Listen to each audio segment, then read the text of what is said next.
سنو، وہ کون سی زمین ہے کہ جسے سورج نے صرف ایک بار دیکھا؟ وہ کون سی زمین ہے کہ جسے سورج نے صرف ایک بار دیکھا؟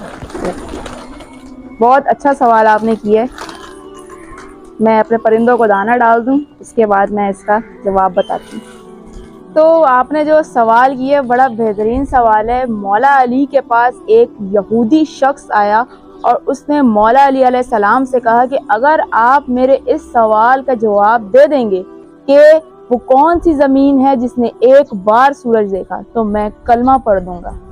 تو اس پر مولا علی علیہ السلام نے جواب دیا کہ جب حضرت موسیٰ علیہ السلام کے دور میں حضرت موسیٰ علیہ السلام اپنی قوم کو لے کر نکلے دریائے نیل کی طرف، وہ قوم جس نے یہ اقرار کیا تھا کہ اللہ پاک ایک ہے، یعنی کہ توحید کا اقرار کیا تھا، اور یہ بھی اقرار کیا تھا کہ حضرت موسیٰ علیہ السلام اللہ پاک کے نبی ہیں.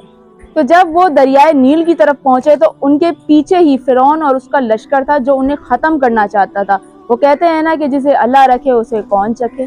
وہ نبی جس کے آگے سمندر ہے اور پیچھے فرعون کا لشکر ہے، موسیٰ کہاں جائے؟ اس حال میں بھی موسیٰ اپنے پروردگار سے امیدوار ہے. اور پھر وحی خدا آتی ہے کہ اے موسیٰ، جو تمہارے ہاتھ میں عصا ہے اس عصا کو سمندر پر مارو. تو جیسے ہی حضرت موسیٰ علیہ السلام نے عصا کو سمندر پر مارا، سمندر 2 ٹکڑوں میں تقسیم ہو گیا اور بیچ میں سے رستہ نکل آیا.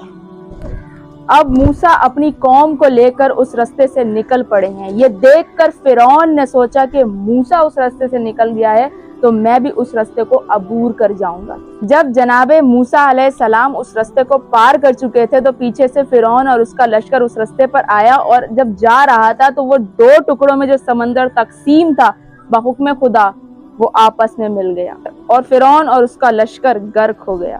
تو جب فرعون اور اس کا لشکر اس سمندر میں غرق ہو رہا تھا تو اس آخری ٹائم پر فرعون نے یہ اقرار کیا کہ اے پروردگار میں تجھ پر ایمان لاتا ہوں.